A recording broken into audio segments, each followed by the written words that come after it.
What's going on, guys? It's UrAvgConsumer, and we are finally back with the first video of 2021.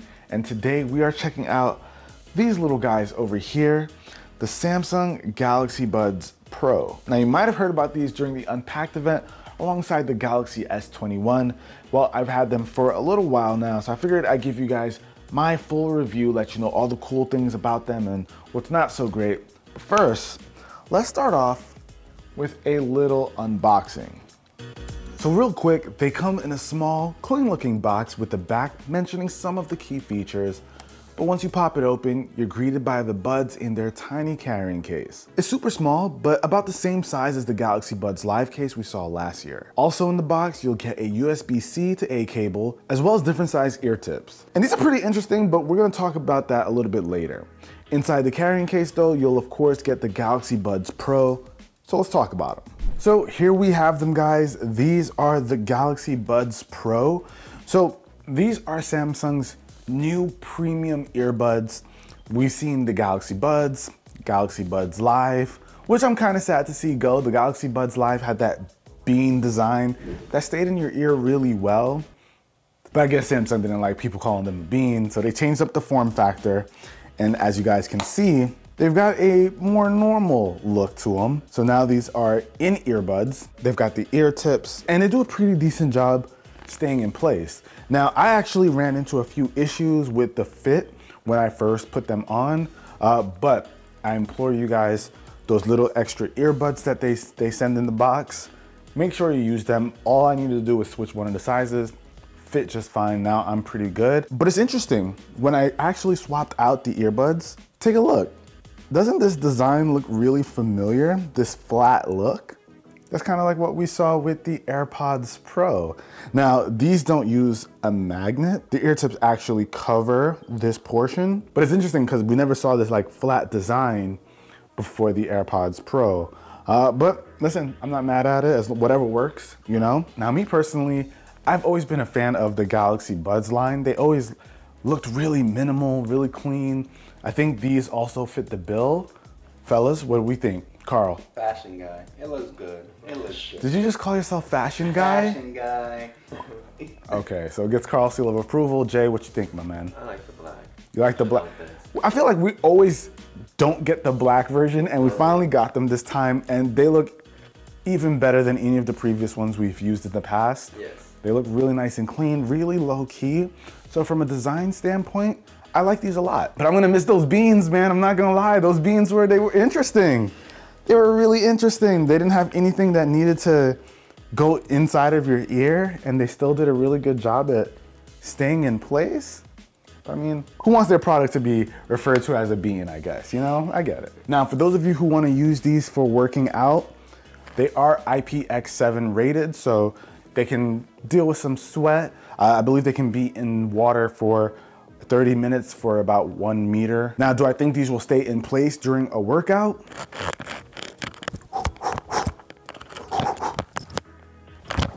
Yeah. If you're doing all that, it'll be fine. That's a workout. Yeah, that's my workout, Jay. Don't be hating, man. Now, one of my favorite things about these earbuds is the fact that they're so compact. Now, we talked about how minimal they look, but when you throw these things inside of their case, you guys can see they're really, really small, and they take up no space when you want to throw them into your pocket. You can almost forget about them. I love that about the Galaxy Buds. Now, the carrying case does offer extra battery life, as we know with truly wireless earbuds. Active noise canceling on, you're gonna get about 5 hours of listening time with just the buds themselves, and an extra 18 hours from the case. Now, if you turn off active noise canceling, you'll get about 8 hours and an extra 20 here, totaling 28 hours. So it's actually really good battery life. Without active noise canceling, getting 8 hours, that's on the upper end. Usually earbuds kind of clonk out around that 4.5 to 5 hour mark with like the AirPods Pro, but this is almost like Power Beats kind of battery life. So really impressive considering the size and form factor of these if you don't care for the active noise canceling. This guy. Carl loves his Power Beats. And since we already touched on the fact that these have active noise canceling, let's talk about that some more. So like I mentioned, these do have active noise canceling as well as that transparency mode that we see in a lot of Bluetooth earbuds these days. It's becoming pretty standard. Now, how does the active noise canceling perform, right? Well, I think the active noise canceling with music does a pretty good job. Without it, it's okay. It's not the best I've ever heard in earbud form. We saw that with the Galaxy Buds Live, the active noise canceling was almost non-existent. This is a step up from that. It's a bit better. I can tell a difference when I turn it off and on. If you want to completely block out everything, I still don't know if they get the job done. Now, what's impressive is when you pull out the app, you actually have quite a few controls for the active noise canceling and the transparency mode, or the ambient sound mode. So when you do active noise canceling, the active noise canceling isn't going to kill all the sounds in your environment. This is really for like those low hums, you know, like a fan or whatever. Those little hums, that's what these are really gonna be kind of eliminating. So if you're looking for an active noise canceling experience where you just can't hear anything without music, that's not what you're getting here. But it is interesting that you can control the level of active noise canceling. Honestly, I have a hard time really seeing the difference between the two levels. So I just keep mine on high at all times. Now, when it comes to the ambient sound mode, ooh, that's a big difference. I can hear myself pretty well. For me personally, I like to keep it at medium. When you start going into high and extra high, things start to get a little bit weird.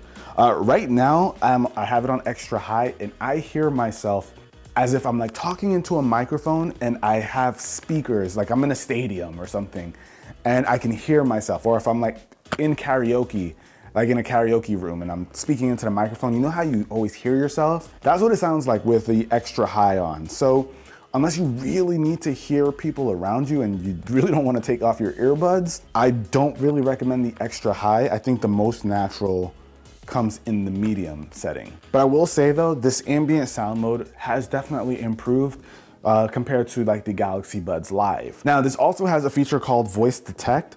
So if I'm listening to music and I have it like on, you know, active noise canceling, when I throw on that voice detect feature, it'll hear me speaking. Like let's say I start talking to Carl, it'll drop my music volume down, it'll take it off active noise canceling, take it into ambient mode, and it'll allow me to hear anybody I might be having a conversation with.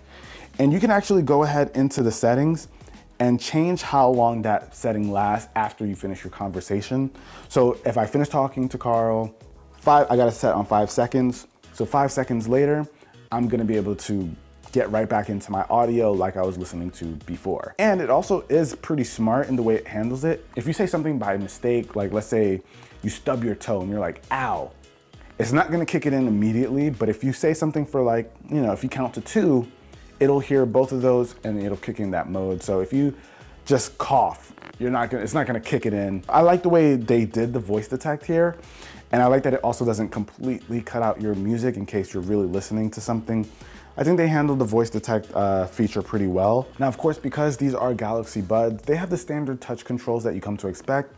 You touch to play and pause, double tap to go forward a track, and triple tap to go back, answer calls, all that kind of stuff. But I did find that I had a bit of an issue with those touch controls, because every time I go to adjust it if I need to, it registers that as a touch to play your music or do something, and it gets really annoying really fast. So there is a setting on the app where you can block touches, but you know, that kind of defeats the purpose. You don't want to turn off the touch. That's how you control it. I wish the touch feature was like specifically like higher up or something, so that if I went like this, it wouldn't like activate anything. And you can also long touch so that it can activate certain things. You can control that in the app, so you can control your volume, have Bixby pop up and do Bixby things. Or you can, you know, open up certain apps like Spotify, that kind of thing. So it's up to you. I like that it's customizable, what you can do with the long touch. I just kind of wish those accidental touches weren't as prominent as I've experienced. And similar to what we've seen Apple do with the AirPods Pro, they've got their own version of spatial audio. It's called 360 audio with Dolby Vision head tracking. So as you move your head around, you should hear your audio kind of shift. I haven't gotten a chance to test it out yet because as of shooting this video, the required software isn't out, but I've used the feature before, and if it's anything like spatial audio, it'll be pretty cool. And there's another cool feature that we've also seen Apple do, and and that's called Auto Switch, which allows you to switch between different Galaxy devices if you have them. So if you have like a Galaxy Tab 7 and an S20, you can switch between them with the same earbuds without having to repair every time. It should be pretty cool to go from watching content on one device to answering calls on a Galaxy phone. So I'm very happy to see that come to the buds. Now, let's talk about the sound quality. I think that these actually sound pretty good. You make sure you have the right ear tips to get the best sound quality out of them. These ear tips are just as important for comfort as they are sound. So just like with any in-ear buds, once you have the right fit, you have the proper seal, the sound quality will sound a lot better than if you have the wrong one. But I've got the right combination here, and I was pretty impressed by the sound. I of course threw a bunch of different genres at this, and it did really well for each one that I threw at it. Doesn't have a ton of bass. The bass was definitely present. It didn't sound weak. It sounded pretty full, had like a pretty nice full sound. I wouldn't say they're mind-blowing, but they absolutely get the job done. Now, if you're an audiophile, that experience may be a bit different, but I think for the average person who just wants a nice pair of earbuds, these definitely do a good job. My only real issue when it comes to listening to audio with these is I always find myself living at that 100%. I would constantly find myself trying to bring the volume up even more. I do wish these got a little bit louder. Now, these are Samsung's premium earbuds, and they're charging $200 for them. And I kind of miss the days of the Galaxy Buds costing like in the low hundreds. That made them pretty easy to recommend because they were at a really nice price point. Now, of course, these do have a bit more features, so they cost a bit more, but I do miss that price point. I'm not sure if I'd grab these at 200 bucks, but considering when you purchase like an S21 or something, chances are there's gonna be tons of promotions. If you're gonna get an S21, I would say it is safe to invest in these if you have to throw in a little bit more. I personally really like the form factor. I think it offers great battery life. Active noise canceling's okay. Transparency mode is a lot better than it's been in the past. It's definitely usable. And it offers all the standard features that you come to expect from truly wireless earbuds these days. Sound quality is pretty decent. I definitely don't think anyone's gonna have an issue with that unless you're like an audiophile and you're looking for like a really specific kind of sound. 200 bucks because they're the premium option this time.